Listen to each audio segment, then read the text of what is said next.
So we're here to talk about the Ironworker Foundation program today.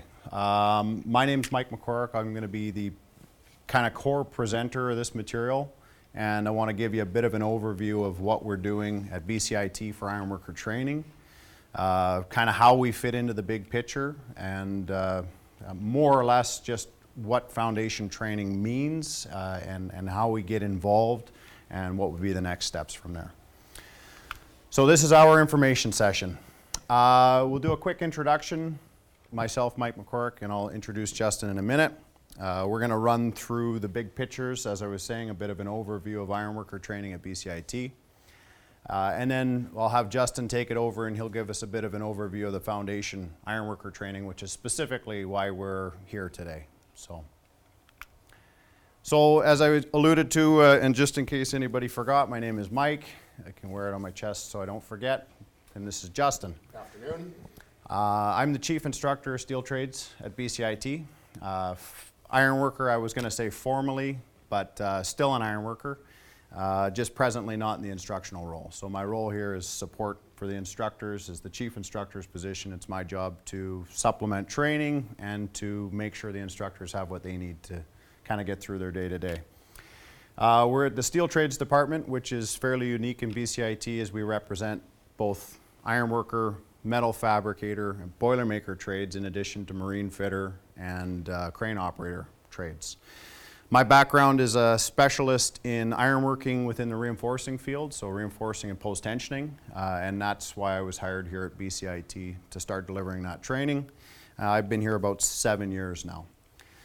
I'll pass over to Justin here, and Mr. B can introduce himself to you and where he fits into the big picture. All right, my name is Justin Brereton. My background comes from structural ironworking and welding. I've been working here for about a year now. It's been an excellent experience. I'm alumni here. I was actually trained by Mr. McCorrick when we came through this program. Oh, sorry, there we go.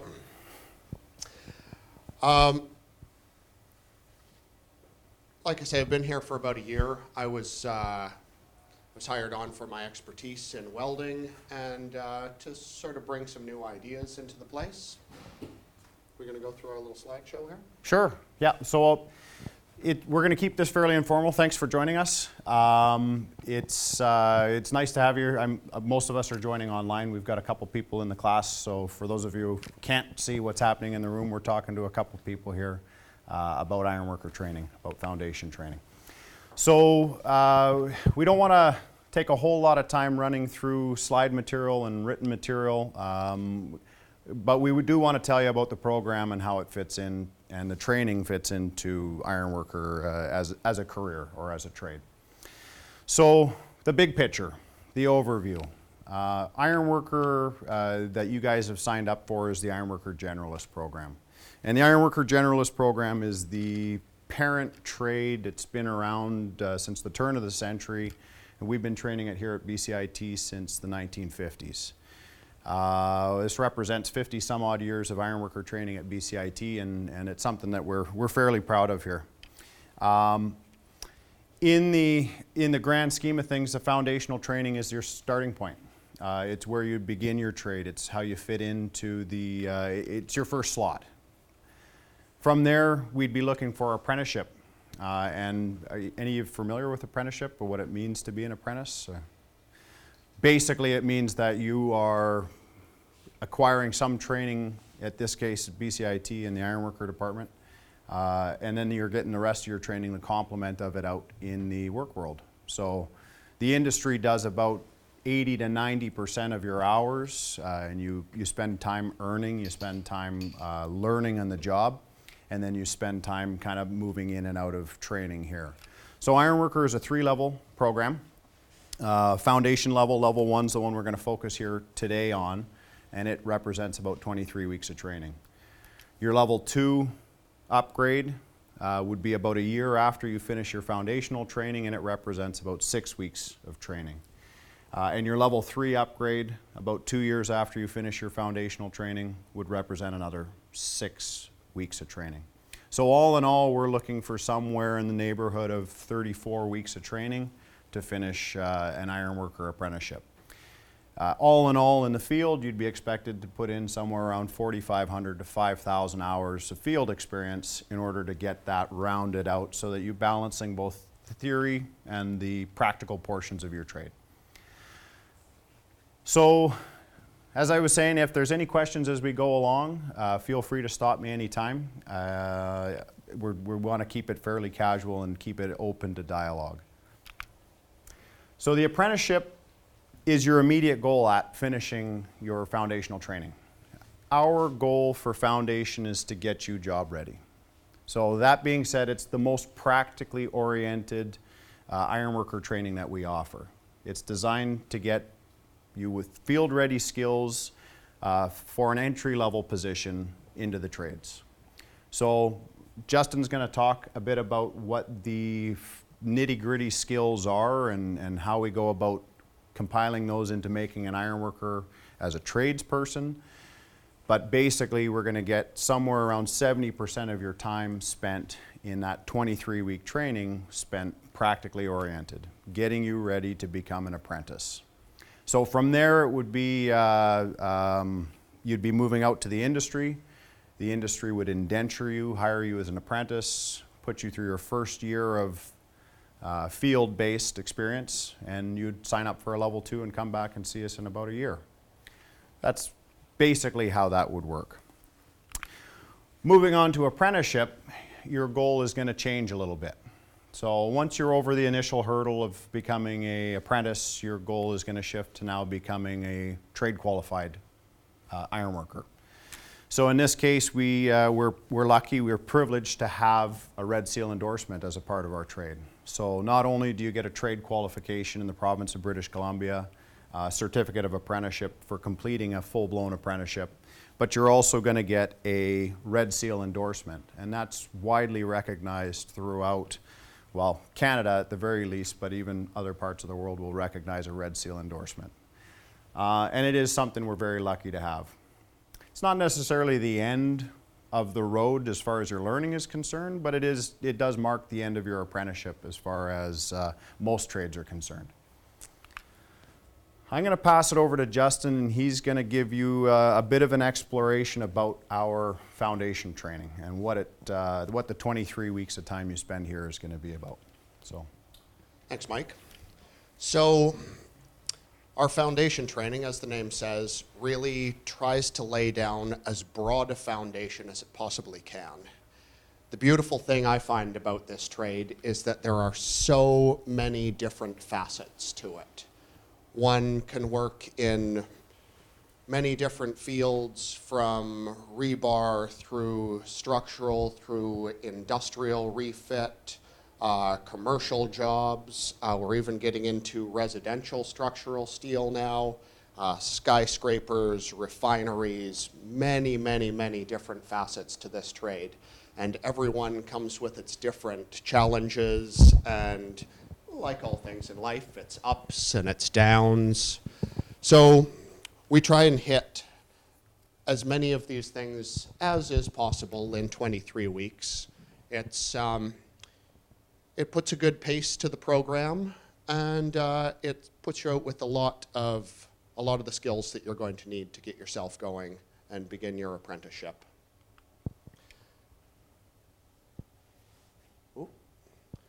this is the video. So what we're going to watch here is a little video that was shot right out in our yard outside this classroom right here. This is a video of some of the previous classes putting together our training structure. Our training structure is about a 95-foot steel structure that we build and take down in our yard with every entry-level class. It is actually the tallest training structure of any institution in North America. It goes through a lot of different structural steel connections, components, different things to do. Relies quite heavily on interaction with a large hydraulic crane. Working together with your fellow students, developing teamwork, of course developing the skills necessary for this trade. A lot of the incentive in this program is towards teamwork. We very, very much need to work together. Nobody can build a building on their own, and we all need to be watching each other's backs to ensure we get this done safely and effectively, and hopefully with some measure of precision as well. Let's see where we are here. As you can see, we span lots of different things using mobile equipment. Here's some men working out of a man basket up here. And as you can see, she goes all the way up into the sky. Now, one of the things we push in this program is safety, lots of tie-off, lots of fall arrest training in this. But at the same time, we really need to get up on this thing and get it done. This is not a job for the faint of heart. It takes a little bit of gumption on one's part and nerves of not so proverbial steel. We work at height quite a bit. The ability to handle oneself at height is very, very important in this job. The neat thing about this structure is it's so many different facets to it. It covers a lot of what someone would encounter in the field as a structural steel iron worker, and definitely puts a challenge in their day. We spend 7 weeks on this program, 5 weeks to put it up, and 2 weeks to take it down again. So by the end of the course, everybody has a pretty good idea of what they're doing, how to move things along, and how to build in a sort of modular sense, and certainly how to work together by the end of it. Very important. Whenever we're working out in the field in this trade, we always work in partners, pairs of two. And the ability to, not necessarily get along with all day, every day, but at least know how to work together with the people next to us is very, very important. This trade can be a little intense at times, but in that intensity comes a very, very strong feeling of camaraderie, which I haven't met anybody who hasn't enjoyed up to this point. So Justin, as he was talking over the video there, you probably would have noticed that that's about as practical as you can get for training. There is a good portion of it that's going to be spent in theory. Theory, of course, is part of the reason you're here for your apprenticeship, but really becomes more of the focus of your level 2 and level 3 apprenticeship, whereas we were talking about the job readiness, making sure you can be a part of a team, part of a productive member of a erection crew in this case, a steel erection gang. And really you're exposed to almost everything that you could be exposed to as an ironworker through the course of your training. Once again, very unique. It's, as Justin mentioned, the tallest training structure in North America, and something to strive for as far as a student product. It's very difficult to compare another practical with something like that.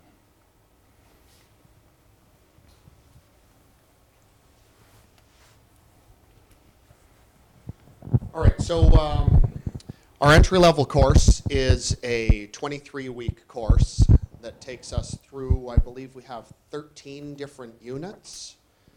It's a 46-credit course, which at the end of it gives you a certificate of training. But, geez, I got to get used to talking into this thing. Yeah, we don't usually present with microphones for the That's record. right. Enunciation is more the skills that I use out there. So anyway, this is a 43-credit course, which in the end gives you a graduate certificate from BCIT.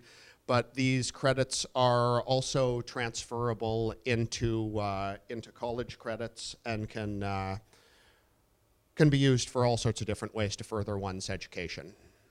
A perfect example would be in order to teach ironworking, one has to be an ironworker. That makes common sense, but one also has to then tackle this new task of becoming an instructor or becoming an educator. So I was able to use my college credits from previous to bridge me into a degree program. Now I'm in a Master's of Education. So opportunities present themselves that you would have never considered coming out of the high school system or a particular trades path. So just keeping your head up and being aware of these things as they present themselves is some knowledge, some power. Right.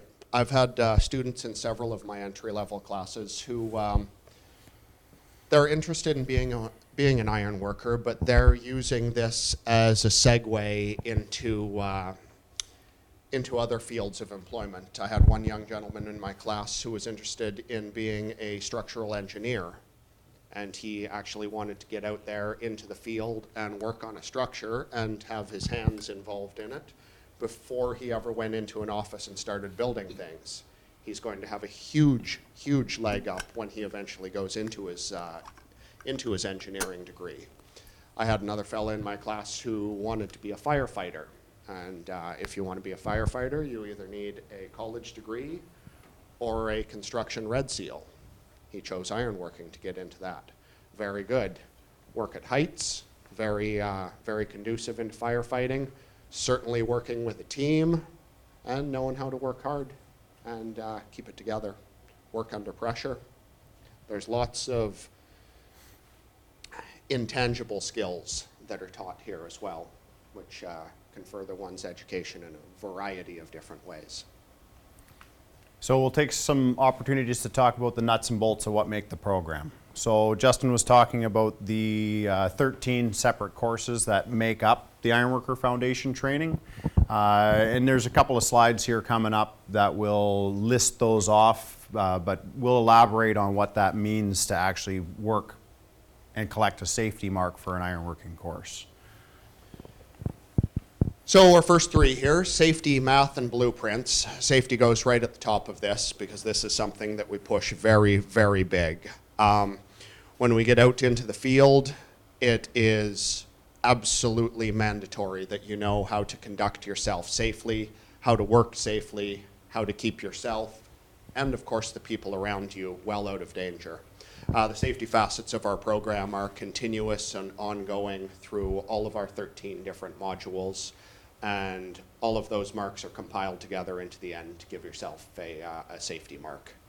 BCIT is quite stringent about their safety policy, and we as instructors are as well. You can be the greatest tradesman in the world, but if you don't go home at the end of the day because you're hurt, injured, or worse, it's not going to do you any good at all, is it? So our second one is mathematics. We spend a lot of time with our hands on the tools out there, wrenching, hammering, impacting, many different things. But mathematics is definitely a cornerstone of our trade. We go through arithmetic, unit conversions, algebra, geometry, trigonometry, and as we align our math programs as we go through this, each math unit corresponds directly with the work that we're doing out in the field. This is not sort of abstract math that we're doing. We learn these mathematical formula and procedures, and then we go directly out into the yard and we employ them in a real world scenario. There's no sort of fluff in our mathematics program. It is all highly applicable to our trade and is very, very important for to continue on through the course. And as we build on our mathematics, so too do we build on our practical out in the yard, and things begin to roll together more and more and more until we become a complete tradesman by the end of this. So a couple examples of how math fits into a tradesperson life. We've all learned math, and some of us fear it. It has a certain stigma attached to it, but a critical example of where math is important, especially in ironworking, would be something like weight. How can I safely hook up to something and hoist it into the air, and we're talking hundreds of feet and above the heads of people, without knowing something simple like how to calculate mass? So this is where math starts to really come home, and we like to consider it then more than a theory, as Justin's saying. It's concrete, it's very practical, it's tied to your everyday. So once we're through that, we get heavily into blueprint reading. Of course, nobody can assemble a building if they don't know what it's supposed to look like in the end. We get quite a ways into blueprints, everything through structural drawings, erection drawings, right broken down from grand scale pictures right down to interpreting the pictures of the smallest components within that piece. Our blueprints are quite extensive, and we really try and build on it from year to year to year. Going out as an apprentice, if you have that ability to interpret drawings, to use all these skills to tie the math into what we're learning in blueprints, this is how a person excels in this trade.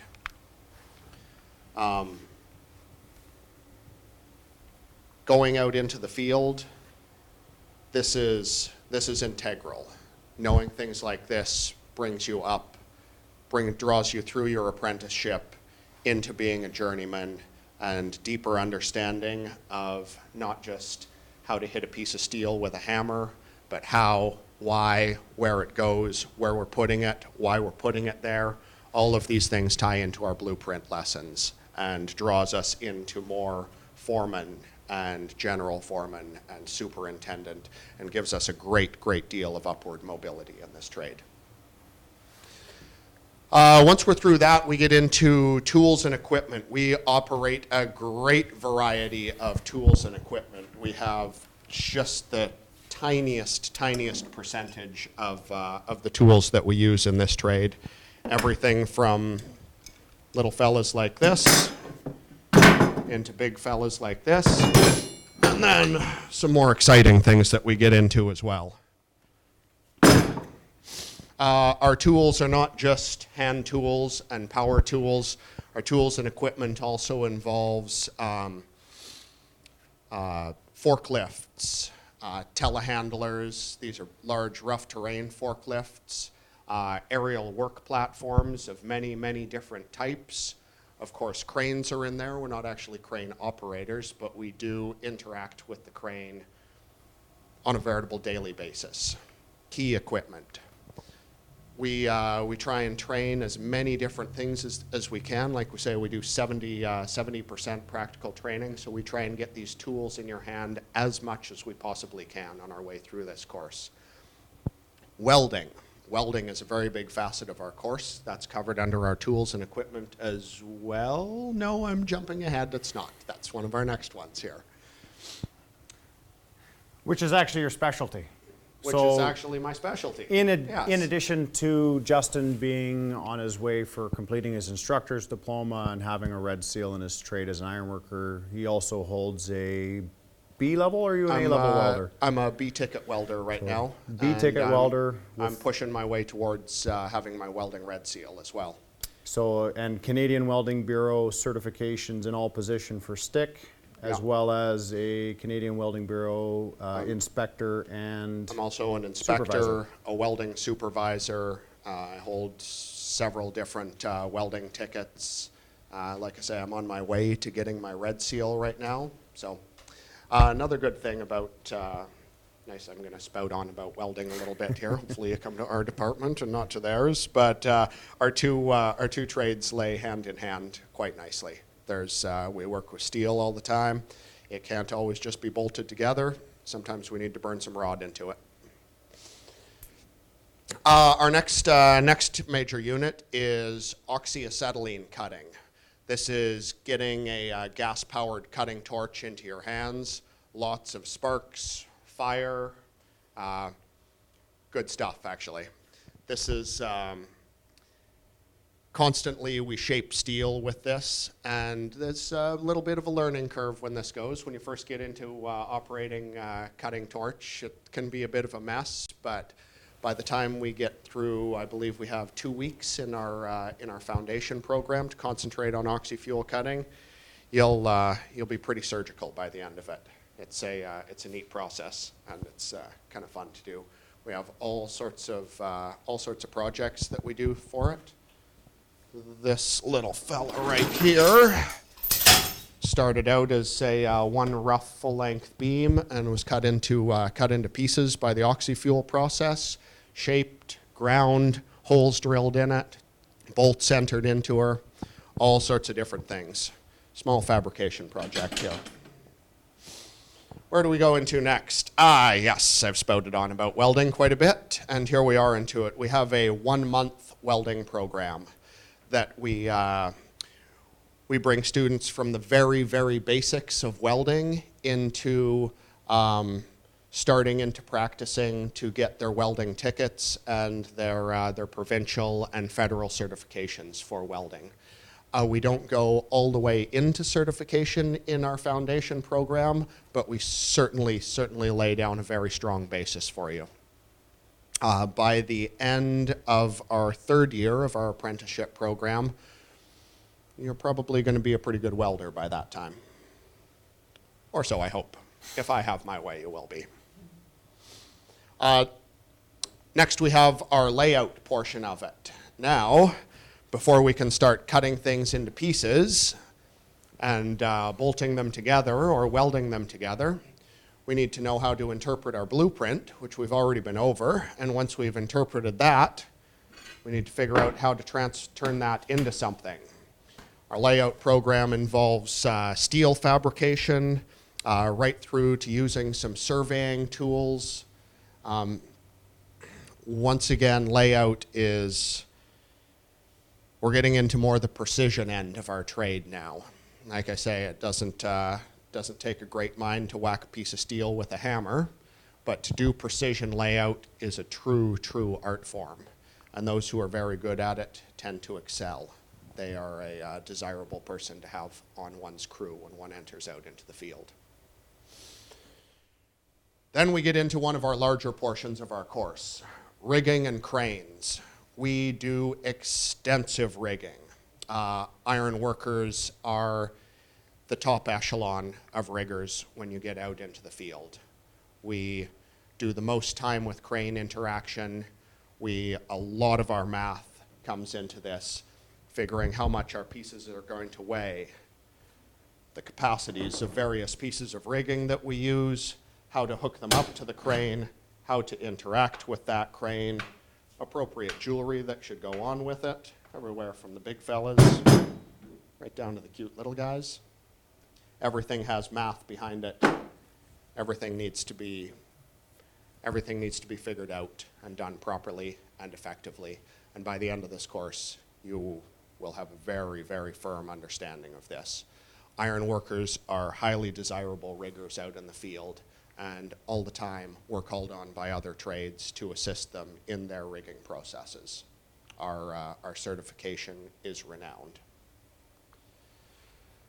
Equipment operation. Now this gets back into sort of some of our more heavy-duty tools that are in our belt. These little fellas here we operate all the time. We actually own one, and it's out in our yard right now. Our students, when they go through our entry-level program, are going to be put through training on this thing, and they're going to be certified to operate one of these monsters when they get out into the field. We also have rough terrain forklift training. And counterbalance forklift. And counterbalance forklift training. Thank you, Mike. Through that, we jump into the meat and potatoes of this course, which are these two fellas right here, structural steel and reinforcing concrete. Our structural steel program, as I've said before, is about 7 weeks long, and we go through everything from how to put a bolt through a hole to how to climb a steel beam, how to operate at height, how to work with the people around you, how to turn from a group of students into an effective steel erection crew. And once all the gears get greased and we start going, it's a truly inspiring thing to watch. This is the part that everybody counts down to in the course. This is I think it's all kind of fun, but this is the fun part. This is when we get to get out there, start climbing around on it, start banging some iron together.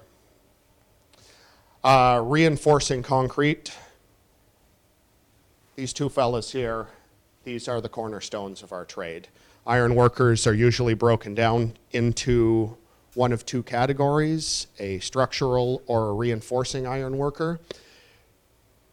We try to push away from that a little bit here. We would like to see our students come out being highly proficient in both of these, but usually when we get out into the field, a lot of students have a preference and try to lead their career in that path. As I said before, we have a many faceted trade, and there's all sorts of directions that you can go in as you go through this. Mike here spent most of his career doing rebar and sort of rose to the top of it.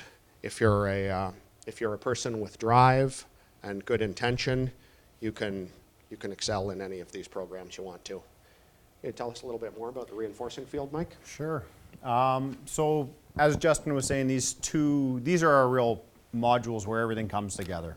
So everything that came before, whether it was oxy-fuel or welding or safety or blueprint use, this is where we put them to the test. So we start with fairly small steps like cutting and building a small beam, and from there we transition into, well, how do we translate that to a bigger drawing that has many pages that now I have to build an entire tower from. So we obviously don't have the time to build the tower from scratch out of steel every single time. It's prefabricated for us and it becomes an assembly job, but a coordination of all these blueprint and rigging and those tasks that are associated with ironworking. In the reinforcing, it's very much the same. So we go from the fabrication of reinforcing steel to the coordination of that with a blueprint, to the placement of that to a blueprint.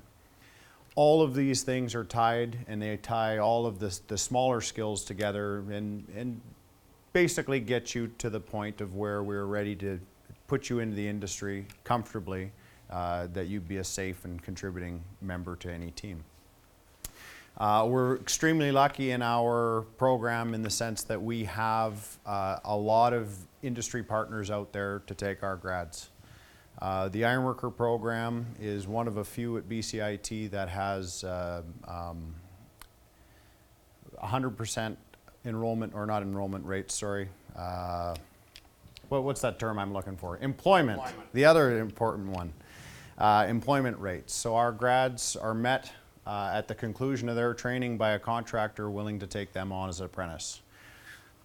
That is, if they're successful at the program, of course. There's no guarantees for any job placement. It's not what we're here to do, but through our partnerships, we're able to create spaces for all of our successful grads to pursue careers as ironworkers. And it's something that we work very closely with our partners to do. So that's the meat and potatoes of the presentation. I've got a couple of slides that illustrate where our grads go, what our grads are doing now. As Justin said in his presentation, we're a fairly close group. We have a lot of people come back year after year, and even once they've completed their apprenticeship, it's almost a family, except we get along a little bit better. So we're familiar with the pre-Olympics boom, I'm sure. We all saw cranes flying around this city and around this province, but most of the work was located in the Lower Mainland. It was a boom time for our grads. Our grads were going out. We couldn't produce ironworkers fast enough to meet industry demands, and they were going out to work on some of the infrastructure projects such as the Olympic skating oval. So it was a unique project in the sense that it looks like it's mainly a timber structure. What you see inside that building looks a lot like wood and glass, but the majority of it was built by ironworkers. So the groundwork was laid by the reinforcing crews, Harris Rebar in this case, and the overarching supports and the structural tie-ins to support the roof part of it were timber laminated or glue laminated structural members, and they were hung by a company called KWH, which has been a big industry supporter of ours and our graduates. It's interesting to build something in an arch structure like that, and you can see in the foreground where we've got a false work trestle, and that's to carry these loads temporarily. So there's a huge amount of coordination that goes in and some extreme capacities in cranes and unique projects. So we've been very lucky to be a part of some of these bits of history. Justin will be able to tell you about this project quite a bit better, being as that's where he was as an apprentice. He was working at the Vancouver Convention Center, and I'll let him elaborate on the scope of that project. No, and I believe I started at Convention Center in 2008, it would have been, and I spent about 14 months on this job. It was pretty neat. It was quite amazing. I believe we had over 100 ironworkers working on it at one time. Very good crew. We were doing quite a few hours, working right through the weekend if you wanted to, and it was pretty good. It was pretty good. I saw some of the largest pieces of steel of my entire career go into this thing. I saw a 47-ton single wide flange beam, one of these little fellas right here, except that weighed as much as our entire training tower out there put together.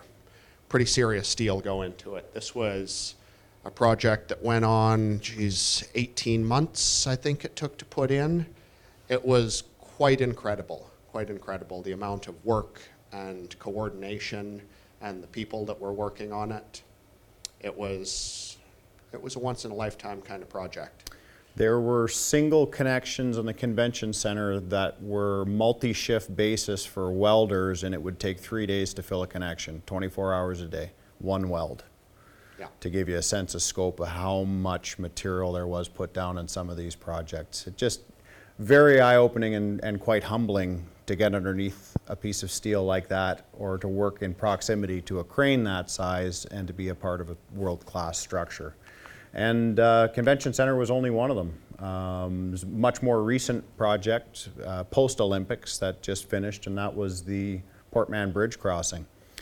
Port Mann Bridge crossing employed somewhere in the neighborhood of 300 ironworkers at peak time, probably close to 250 on the rod at peak, and then it would have waned off and the structural would have taken over with close to 200 working in the structural aspect. So a real interesting scope of work where it shows you that an ironworker can start in the ground, well in this case below the ground. Some of those pilings that went down were 300 feet below the surface of the Fraser River. And they support the groundwork up another 300 feet so that the structural iron could hang between the spans and give us a crossing from the Coquitlam side to the Surrey side. I believe at peak we had somewhere in the neighborhood of 50 apprentices working on this project, which is, to do the math, somewhere in the neighborhood of 3 or 4 foundation classes worth of apprentices on a single project. So humbling in the scale of what's required to build a project like that.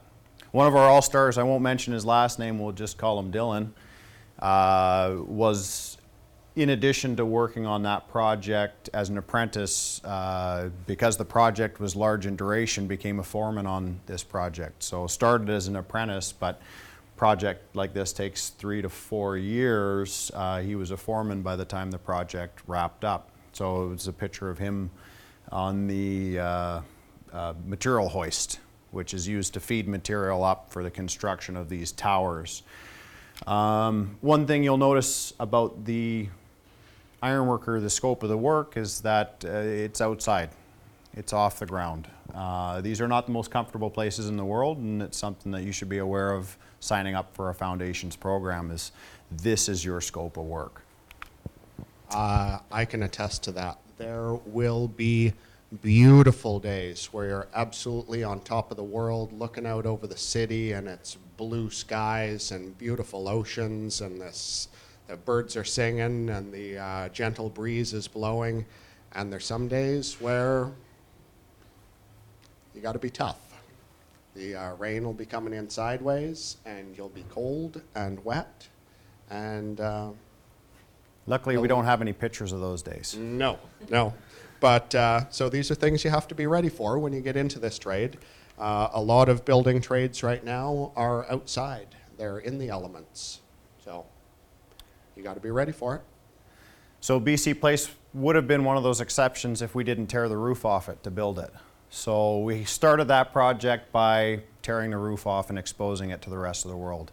It's the nature of our work. There was a large infield beam cast into the earth, and from that close to 400 tons of structural false work erected to support that center structure temporarily. There was a huge amount of work put into this roof in temporary work. That tower doesn't exist anymore. It's very difficult to play football through it. So they pulled it down, and now that's entirely supported by a cable net.